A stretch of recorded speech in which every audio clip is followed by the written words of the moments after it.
সেইকাৰণে sir school এষ্টাব্লিছমেণ্টত problem হ'ব বুলি আমি কোৱা শুনিছিলোঁ কিন্তু আমাক এপ্ৰ'চ কৰা নাই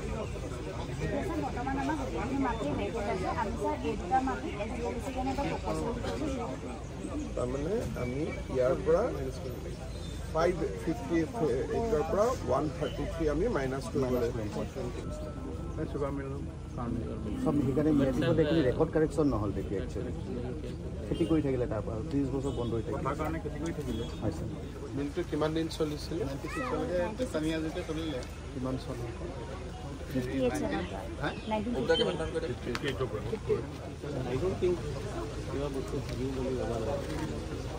এডভান্টেজ আছাম 2.0 সম্পন্ন হোৱাৰ পিছত অসমত বহু উদ্যোগ আহিছে আৰু তেওঁলোকে মাটি বাৰী বিচাৰিছে যোৱা পৰহি দিনাখন আমি নুমলীগড়ত নতুনকৈ দুটা উদ্যোগত অনুমতি প্ৰদান কৰিছোঁ আৰু তেওঁলোকক মাটি আদিও আমি দিছোঁ আৰু বহুবিলাক উদ্যোগ আহিব আমি চৰকাৰৰ যিখিনি খালী মাটি আছে সেই খালী মাটিখিনি যাতে দখল হ'ব নোৱাৰে বাউণ্ডেৰী ৱাল মাৰা আৰু এখন উদ্যোগিক পামলৈকে ৰূপান্তৰ কৰা এই কামখিনি আমি কৰি আছোঁ এই মাটিখিনি যথেষ্ট গুৰুত্বপূৰ্ণ মাটি কিন্তু ইয়াত অকণমান সমস্যা আছে যেনে কিছু মানুহৰ ম্যাদী পট্টা আছে তেওঁলোককো আমি হয় ম্যাদী পট্টাখিনি ল'ব লাগিব নহ'লে তেওঁলোকক একাষৰীয়াকৈ যি মাটিত আছে সম পৰিমাণৰ মাটিত তেওঁলোকক হস্তান্তৰ কৰিব লাগিব মাটিখিনি লিকুইডিটৰৰ হাতত আছে তাৰ পৰা অসম চৰকাৰে ল'ব লাগিব গতিকে এটা প্ৰচেছ এটা আছে এই প্ৰচেছখিনি হৈ গ'লে আমি কোনোবা ভাল উদ্যোগক দেখুৱাব পাৰোঁ কিন্তু এতিয়া ফটক কৰি নোৱাৰোঁ কাৰণ প্ৰচেছখিনি আছে এই প্ৰচেছখিনি আমি কমপ্লিট কৰি ল'লে প্ৰায় 500 বিঘা মাটি ভৱিষ্যতে উন্নয়নৰ কাৰণে আমি পাম আৰু এইটো এটা যথেষ্ট ডাঙৰ সম্পদ হ'ব ইতিমধ্যে এই মাটিখিনিত বাউণ্ডেৰী ৱাল কৰাৰ কাৰণে আমি এটা এষ্টিমেট বনাইছোঁ খুব সোনকালে বাউণ্ডেৰী ৱাল দিয়াৰো কাম আৰম্ভ হ'ব ইয়াত স্যাৰ 20টামান পৰিয়াল এতিয়াও বসবাস কৰে তেখেতসকলৰ লগত আলোচনা কৰিব লাগিব তেওঁলোকৰ অসুবিধা হ'ব নালাগে আমি কথা বতৰা পাতি এটা আলোচনাৰ মাজেৰে তেওঁলোকক য'ত দিব লাগে বা এটা চুকত আমি মাটি দিব পাৰোঁ বা তেওঁলোকৰ কি দাবী আছে আমি দাবীখিনি পৰীক্ষা কৰিব পাৰোঁ সৈনিক স্কুল বৰ্তমান তেওঁলোকে নিয়মটো বহুতখিনি বদলাই দিলে আজিকালি সৈনিক স্কুল NGOই প্ৰতিষ্ঠা কৰে তেওঁলোকে ৰিকগনাইজ কৰে দিল্লী পাব্লিক স্কুল টাইপ হ'ল যোৱা কেইদিনমান আগতে আমাৰ চিৰাঙত এখন সৈনিক স্কুল এটা NGOই প্ৰতিষ্ঠা কৰিছিল ৰিকগনাইজ কৰি দিছে গতিকে আজিকালি সৈনিক স্কুলটো অকণমান গোটেই পতাৰ নিয়মটোৱে অলপ বেলেগ হৈ গ'ল খালি কাৰ্বি চুক্তি অনুসৰি চুক্তিত এখন সৈনিক স্কুল আছিলে এতিয়া তেওঁলোকে মাঞ্জা ডিফুট দিছে কিন্তু আগত যেনেকৈ সৈনিক স্কুল প্ৰতিষ্ঠা কৰাৰ নিয়ম আছিল সেইটো এতিয়া বাদ দিলে এতিয়া কোনোবা NGOই সৈনিক স্কুল এটা পাতিব আৰু তেওঁলোকে আহি পৰীক্ষা কৰি এফিলিয়েশ্যন দিব সৈনিক স্কুলখনক এখন বোৰ্ড টাইপ কৰি দিলে যেনেকুৱা CBSE বোৰ্ড ICC বোৰ্ড তেনেকুৱা বোৰ্ড টাইপ তেওঁলোকে কৰি দিলে সেইকাৰণে ইয়াতে ধৰক কোনোবা মানুহে আগবাঢ়ি আহি সৈনিক স্কুল পতা নপতা এটা বেলেগ কথা আছে কিন্তু চৰকাৰে যিহেতু বহুত শৈক্ষিক প্ৰতিষ্ঠান বিশ্ববিদ্যালয় ডাঙৰ মেডিকেল কলেজ ইঞ্জিনিয়াৰিং কলেজ আজিকালি আমি নিজে কৰি গৈ থাকোঁ এই মাটিখিনি এবাৰ চৰকাৰৰ ওচৰলৈকে আহিলে আমি ইয়াক বহুতখিনি এটা ভাল এই গোটেই অঞ্চলটো ৰাইজৰ সুবিধা হোৱাকৈ বহুতখিনি কাম আমি কৰিব পাৰিম যোৱা পৰহি দিনাখন মোৰ ডিচিবিলাকৰ লগত VC হৈছিলে যে আপোনালোকে মাটিবিলাক এতিয়া সংৰক্ষণ কৰক আৰু কাবাক যদি এলটমেণ্ট দিছিলে যিটো পাৰপাছত এলটমেণ্ট দিছিলে সেই কামটো নকৰিলে মাটিখিনি ঘূৰাই লৈ আহক বেদখল কৰাৰ অভিযোগ উঠিছে বহুতে বেদখলৰ বিষয়টো অলপ বেলেগ ধৰণৰ হৈ যায় সেইটো ক'লে আৰু এটা কনফ্লিক্টৰ কথা আহি যায় কিন্তু যিখিনি মাটি অন্ততঃ খালী আছে তাক আমি প্ৰথম এটা সংৰক্ষিত কৰি লওঁ যোৱা কেইদিনমান আগতে মই গোৱালপাৰাতো গৈছিলোঁ চৰকাৰৰ খালী মাটিখিনি মই সংৰক্ষণ কৰাৰ চেষ্টা কৰি আছোঁ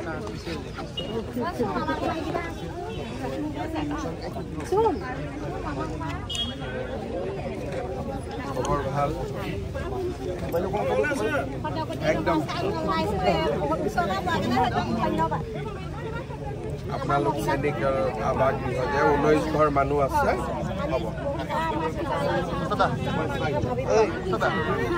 কিমান আছে 19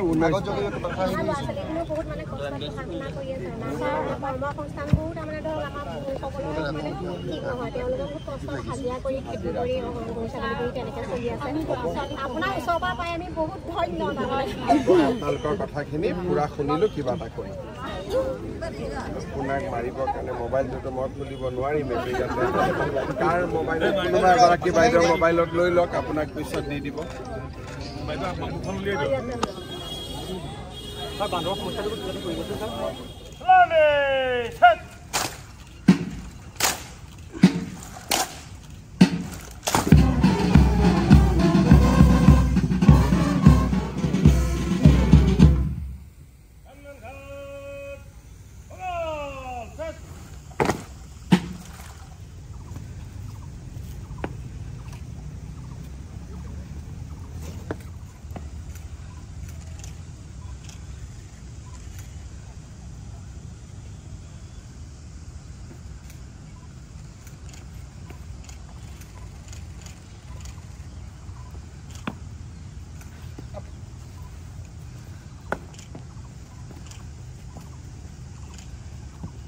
Hanman Ghat! Sergeant!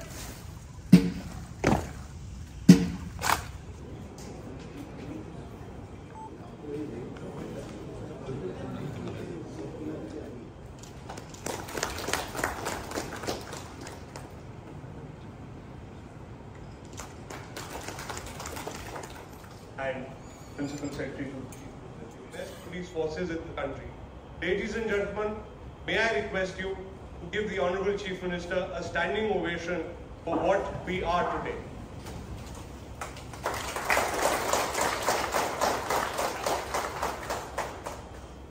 Honorable Minister Sri Rupesh Wala, it is more than 7 years because this is another mandate of new criminal laws. We need to strengthen our citizen-centric reforms. 2024 we conducted Lok Sabha election, and post Lok Sabha election we have 3 new criminal laws. We can achieve various milestones under BNSS and other 2 criminal laws. How we can work more on electronic evidence, digital process, and police responsibility should not end with the filing of charge sheet. With a new director of prosecution and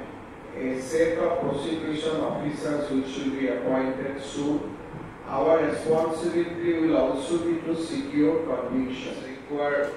more fast-track trial. We must approach the Deputy Commissioner to appoint special PP. In the three new criminal laws, police has been given in certain sector more power.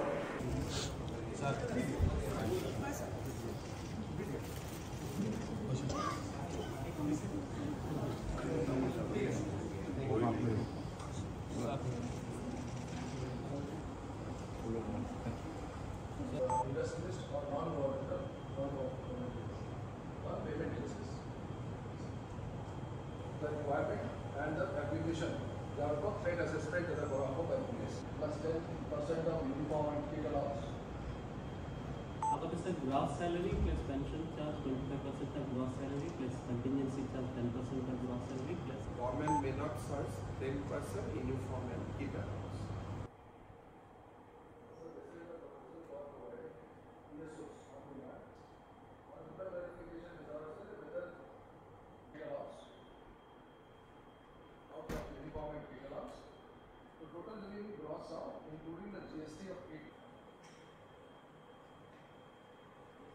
We are going to make a presentation on Assam against drugs. During the colonial times, the British promoted the consumption of opium. The colonial times and the Mizoram, the EAOs, and the funds so gathered to production of the narcotics drugs. Whatever any sort of illegal activity that is Somaligo to Kaziranga, they have made their way through Koliabor, Tezpur. আমি প্ৰতি বছৰে অসমৰ জিলা আয়ুক্তসকল আৰু SP সকলক আমি সুকীয়াকৈ একোখন কনফাৰেন্সত লগ পাওঁ আৰু সেই কনফাৰেন্সখনতেই বহুবোৰ কথা আমি আলোচনা কৰোঁ। আজি আমি দেৰগাঁৱৰ লাচিত বৰফুকন পুলিচ একাডেমীত SP সকলক লৈ দুদিনীয়াকৈ SP সন্মিলন অনুষ্ঠিত কৰিলোঁ। অহা এটা বছৰলৈ ৰাজ্যৰ আইন শৃংখলা পৰিস্থিতি, ক্ৰিমিনেল ইনভেষ্টিগেশ্যন, পুলিচৰ প্ৰশাসনিক সংস্কাৰ, এই আটাইবোৰ দিশ সামৰি আমি দীঘলীয়াকৈ কথা বতৰা পাতিলোঁ। কেইবাটাও পৰামৰ্শও আহিছে। নতুনকৈ আমি যি ডাইৰেক্টৰ অফ প্ৰচিকিউশ্যন এটা নতুন বিভাগ খুলিছোঁ, যাতে ইনভেষ্টিগেশ্যন আৰু প্ৰচিকিউশ্যনটো চাব পাৰে, সেই সম্পৰ্কেও আজি আমি আৰক্ষী অধীক্ষকসকলৰ লগত আলোচনা কৰিলোঁ। আৰু মই ভাবোঁ যে এই আলোচনাখনৰ বা এই সন্মিলনখনে আমাৰ আৰক্ষীক আৰু অধিক জনমুখী হোৱাত সহায় কৰিব। ইয়াতে আমি অসম পুলিচে যোৱা কেইটামান মাহত লাভ কৰা কেইবাটাও সাফল্যৰ আমি প্ৰেজেণ্টেশ্যন কৰিছিলোঁ। ভূটানৰ পৰা আৰু অসম আৰু ভূটান সীমান্তত প্ৰায় 7টাকৈ হাতীক হত্যা কৰা হৈছিল হাতী দাঁতৰ ব্যৱসায় কৰাৰ কাৰণে। সেই গেংটো কেনেকৈ আমি ধৰিব পাৰিছিলোঁ, কেইবাটাও ড্ৰাগ ট্ৰেফিকিং কেছ কেনেকৈ আমি ফৰৱাৰ্ড বেকৱাৰ্ড লিংকেজ উলিয়াব পাৰিছিলোঁ। গোলাঘাট পুলিচ আৰু 11খন জিলাৰ পুলিচে লগ লাগি আমি ৰাইনো প্ৰচাৰৰ এটা বহুত ডাঙৰ গেঙক কেনেকৈ নিউট্ৰেলাইজ কৰিছিলোঁ। মৰিগাঁৱত চিম কাৰ্ডৰ ওপৰত হাজাৰ হাজাৰ ভুৱা চিম কাৰ্ড বনোৱা এটা গোটক আমি কেনেকৈ কৰায়ত্ব কৰিছিলোঁ। শোণিতপুৰ পুলিচে মিল একাউণ্ট অৰ্থাৎ ডুপ্লিকেট একাউণ্ট বনাই মানুহৰ পৰা হাজাৰ হাজাৰ টকা কেনেকৈ লুণ্ঠন কৰাৰ এটা আন্তৰ্জাতিক চক্ৰ এটাক আমি কেনেকৈ কৰায়ত্ব কৰিব পাৰিছিলোঁ। আৰু নকল নোটৰ ডাঙৰ চক্ৰ এটাকো আমাৰ পুলিচে কেনেকৈ নিউট্ৰেলাইজ কৰিব পাৰিছিলে। কেইবাটাও কেছ প্ৰেজেণ্টেশ্যনো SP সকলৰ সন্মুখত কৰা হ'ল, যাতে ইখন জিলাৰ সফলতাৰ পৰা আনখন জিলাই শিকিব পাৰে। সৰ্বমুঠ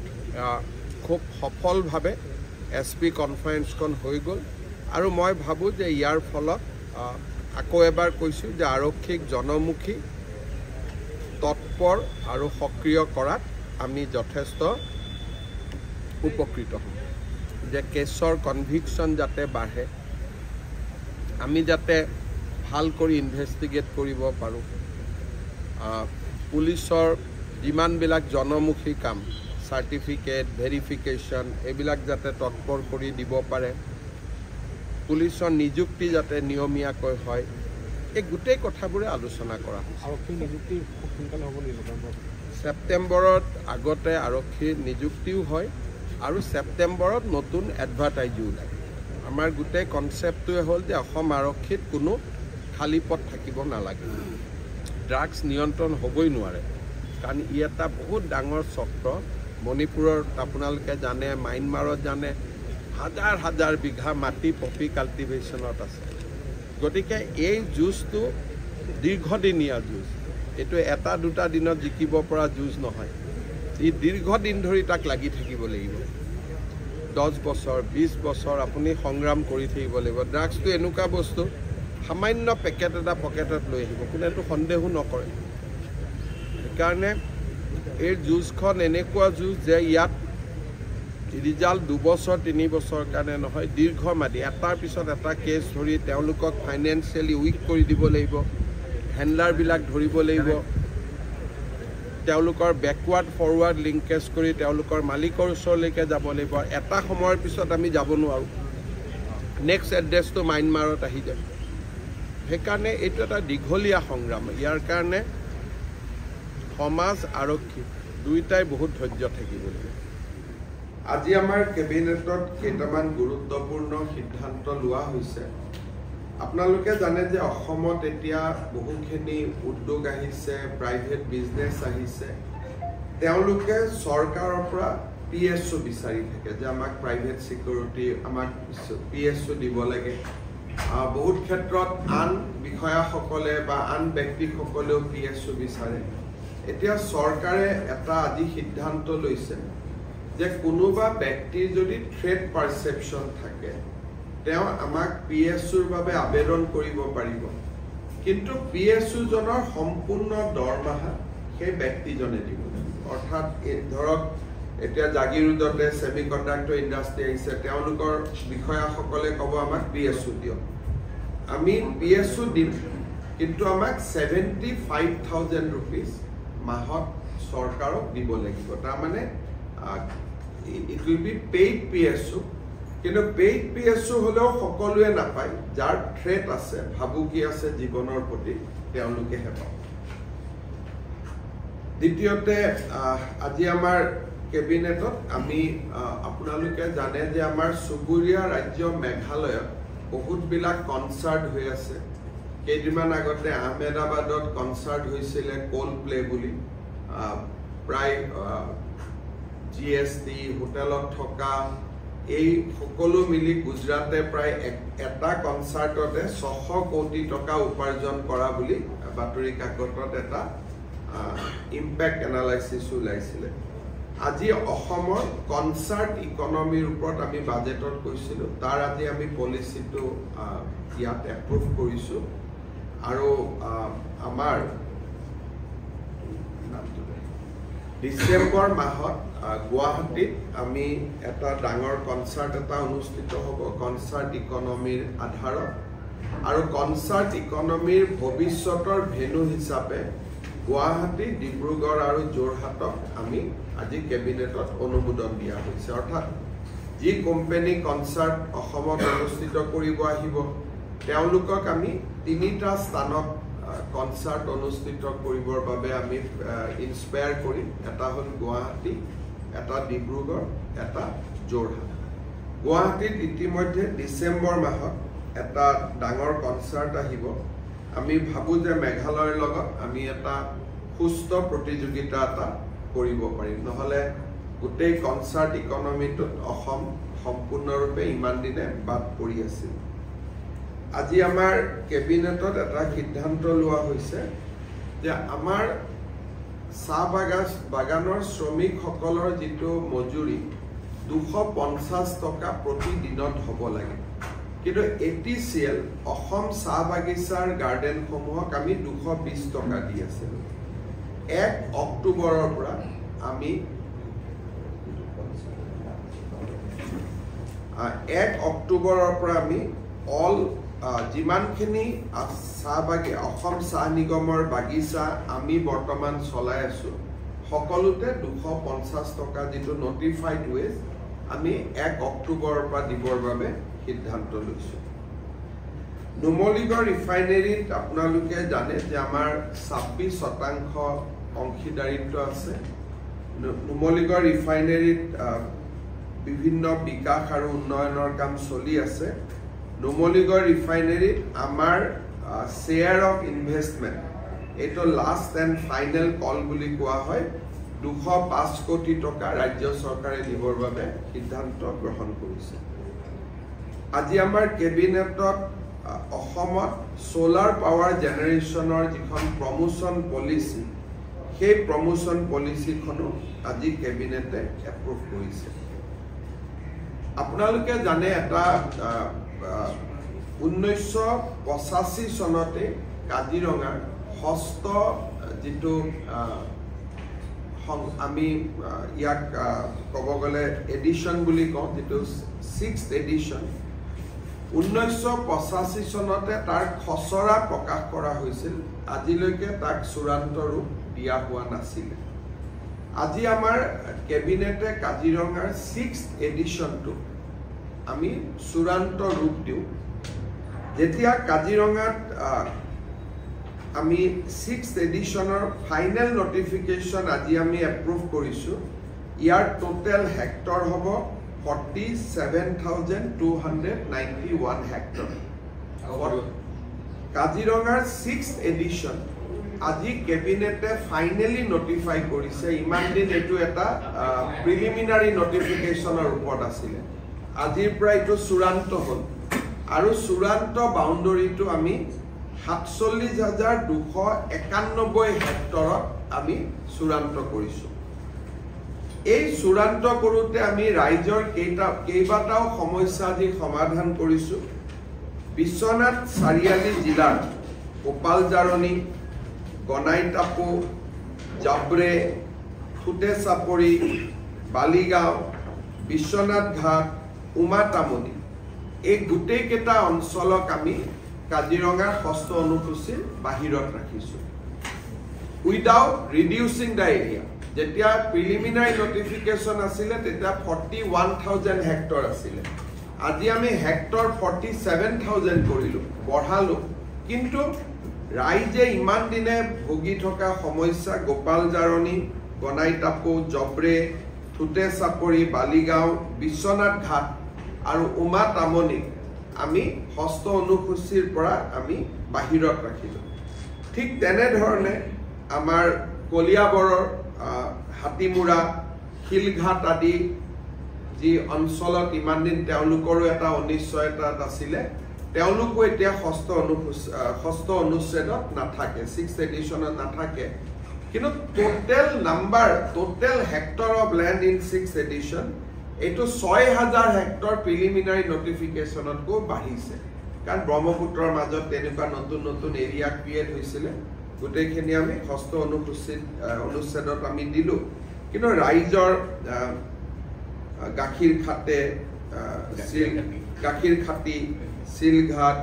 হাতিমুৰা এই গোটেই ৰাইজৰ এটা সমস্যা আজি বিডুবি এই গোটেই বিলাক ৰাইজৰ সমস্যাও আজি সমাধান হ'ল আজি আমাৰ কেবিনেটে লাচিত বৰফুকন একাডেমি অৰ্থাৎ দেৰগাঁৱৰ পুলিচ একাডেমি ফেজ 2 য'ত নেকি ৰেসিডেন্সিয়েল কোৱাৰ্টাৰ সমূহ হ'ব ট্ৰেইনিং সকলৰ ৰেসিডেন্সিয়েল কোৱাৰ্টাৰ আৰু কলনীত থকা মানুহ সকলৰ ৰেসিডেন্সিয়েল কোৱাৰ্টাৰ হ'ব 102 যেটো আমাৰ সেৱা আমি দেৰগাঁৱত কৰিম তাৰ বিল্ডিং নিৰ্মাণ এই গোটেই বিলাকক লৈ আজি কেবিনেটে 229 কোটি টকা অনুমোদন কৰিছে দেৰগাঁৱৰ পুলিচ একাডেমিৰ সেকেন্ড ফেজ অফ ডেভেলপমেন্টৰ কাৰণে 229 কোটি টকা আজি আমাৰ কেবিনেটে ডিব্ৰুগড়ত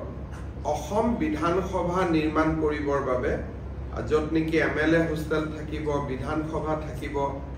1000 মানুহ বহিব পৰা এটা ডাঙৰ অডিটৰিয়াম থাকিব এই গোটেই বিলাক লৈ আজি ডিব্ৰুগড়ত আমাৰ নতুনকৈ বিধানসভাৰ ভৱন নিৰ্মাণৰ বাবে কেবিনেটে 284 কোটি টকা অনুমোদন জনাইছে ডিব্ৰুগড়ৰ বাবে আৰু এটা সুখবৰ ডিব্ৰুগড়ত যিখন খনিকৰ ষ্টেডিয়াম আছিল তাক ইনিশিয়ালি 5,000 মানুহে বহি চাব পৰা এখন ষ্টেডিয়াম নিৰ্মাণৰ কল্পনা কৰা হৈছিল মই তাত কেবাবাৰো গৈছিলো আৰু যাওঁতে আমি সিদ্ধান্ত লৈছিলো যে অসমৰ সৰ্ববৃহৎ ষ্টেডিয়ামখন আমি ডিব্ৰুগড়ত বনাম আজি কেবিনেটে 209 কোটি টকা অনুমোদন কৰিছে 35,000 মানুহে খনিকৰ ষ্টেডিয়ামত একেলগে বহি খেল চাব পাৰিব আৰু গুৱাহাটীৰ সৰুসজাই ষ্টেডিয়ামতকৈ এইখন 10,000 সিটিং কেপাসিটি বেছি হ'ব অসমৰ আটাইতকৈ ডাঙৰ ষ্টেডিয়ামখন ডিব্ৰুগড়ৰ বাবে এতিয়া নিৰ্মাণ হ'ব খনিকৰত য'ত 5,000 মানুহ বহিব পৰা কল্পনা আছিল আজি কেবিনেটে 35,000 মানুহ বহিব পৰা প্ৰজেক্ট এটা অনুমোদন কৰিছে 209 কোটি টকা এক্সট্ৰা আমি ইয়াত ব্যয় কৰিম আৰু ইভেন্টুৱেলি এইখনে ডিব্ৰুগড়ৰ খনিকৰ ষ্টেডিয়ামখনে অসমৰ আটাইতকৈ ডাঙৰ ষ্টেডিয়ামলৈ ৰূপান্তৰ হ'ব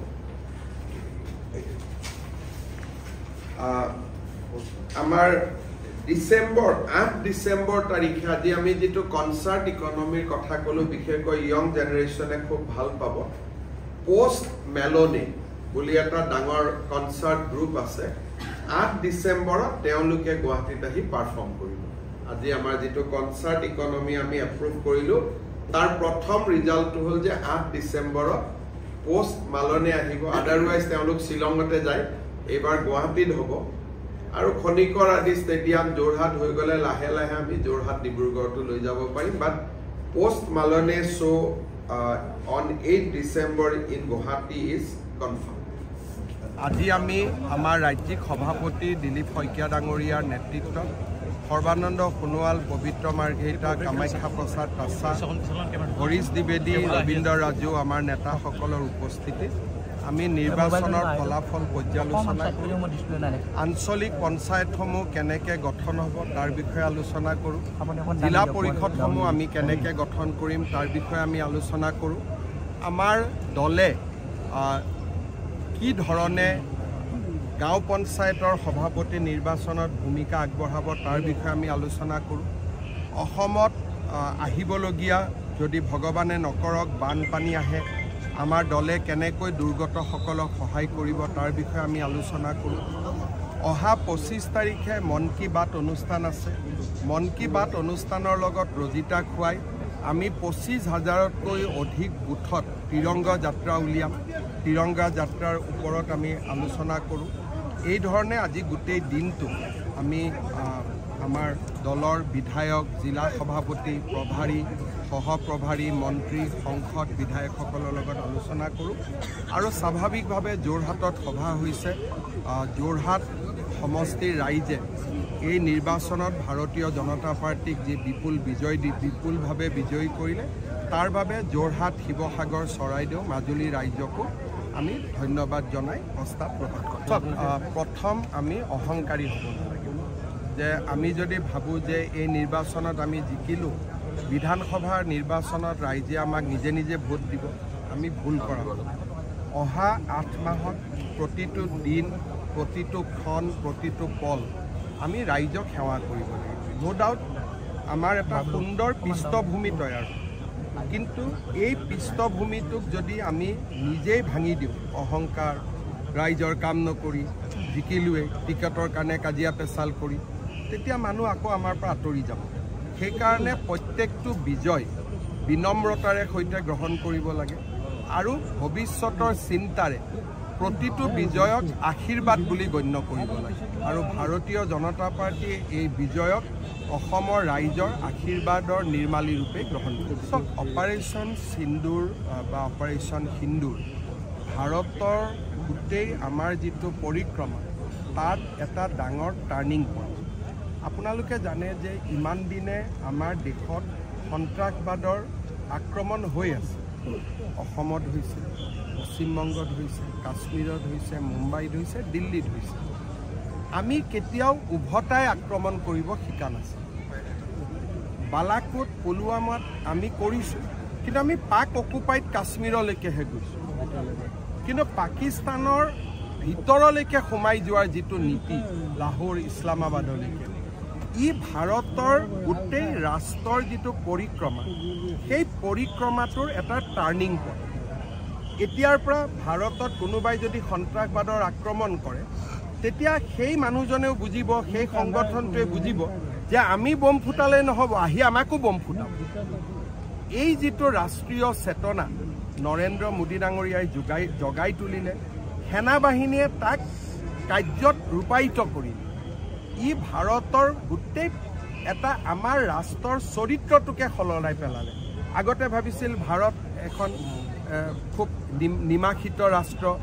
ভাৰতক মাৰিলেও আমাক কোনোবাই যদি এটা গালত চৰ মাৰে আমি আনখন গাল পাতি দিম তেনেকুৱা ধৰণৰ এটা আমাৰ ইমেজ কংগ্ৰেছৰ দিনত নিৰ্মাণ হৈছিল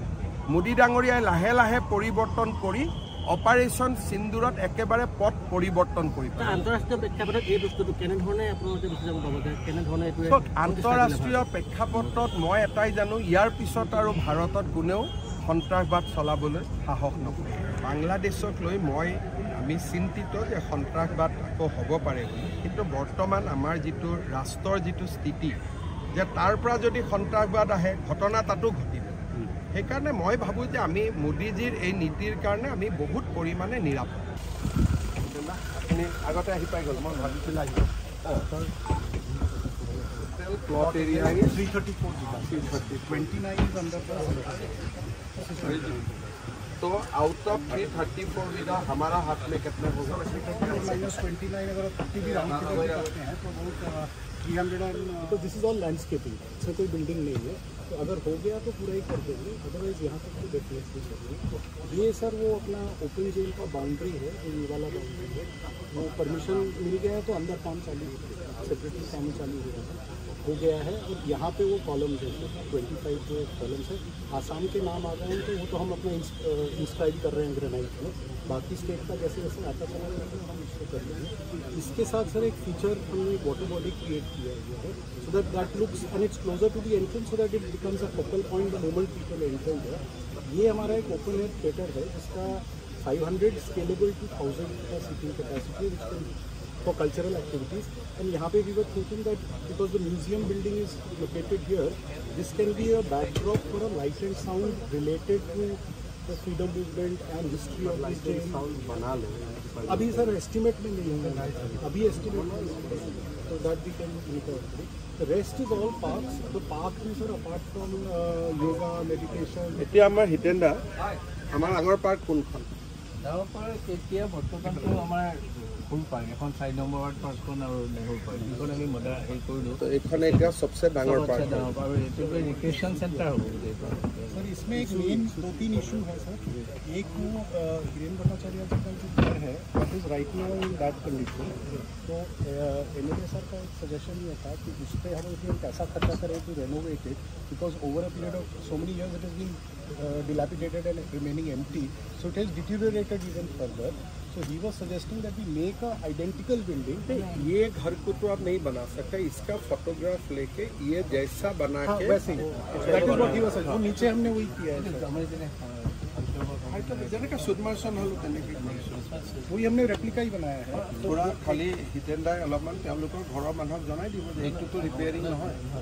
তেওঁলোকৰ অলপ অনুমতি एक सर ये जो पुराना डीआईजी ऑफिस था और उनका बिल्डिंग्स था this was getting converted into the museum jail museum এই প্ৰজেক্টটো আমি কোন ডিপাৰ্টমেণ্টত দিম সেইটো লাগে ঠিক আছে মই ডিপাৰ্টমেণ্টত ঠিক কৰি দিম कनेक्शन के लिए 2 चीज তো আপোনালোকক এটা ডিপাৰ্টমেণ্ট লাগে যোনে এইটো চেক কৰিব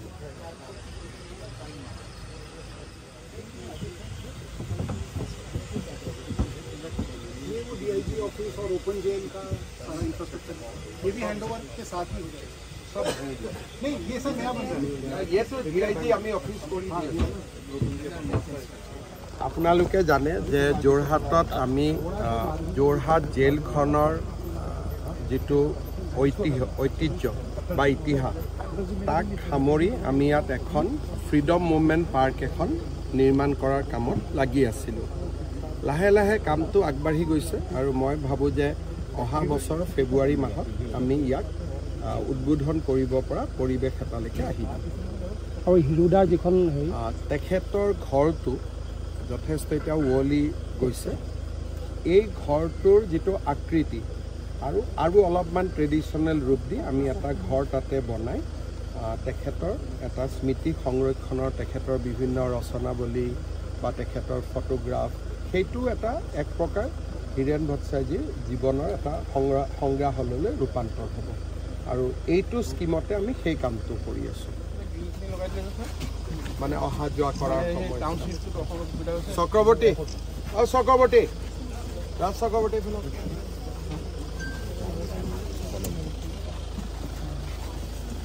এওঁলোকৰ কথাখিনি বুজক ফ'ৰলেনটোৰ মাজত এওঁলোকে ডিভাইডাৰ নোহোৱাকৈ ছাপ'জ বনাই দিছে কিয়ক টাউনখনৰ বহুত ক্ষতি হ'ব গতিকে মাজত কৰিব লাগিব আপুনি এখেতৰ পৰা কথাখিনি বুজক তাৰপিছত মোক বুজাব আমি এটা সমাধান উলিয়াব ৰাখে সম জিলাৰ কাৰ্যালয়টো ডিচিয়ে জানিব ক'ত দিব খুজিছে টাউনৰ পৰা বাইপাছ নাই দিয়া আমি তোমাৰ এতিয়া তিয়কখন বহুত দীঘলীয়া হৈ গ'ল মাজত নিদিলেতো মানুহৰ কষ্ট হ'ব তাৰমানে আমি এটা ঘৰত তিয়কৰ মানুহ খাম আৰু ইফালৰ মানুহখিনিও কষ্ট পাব অলপ তোমালোকে বহি লোৱাচোন DC আলোচনাত মাতিব এইটো কিন্তু কৰি দিবই লাগিব যাওঁ বাবা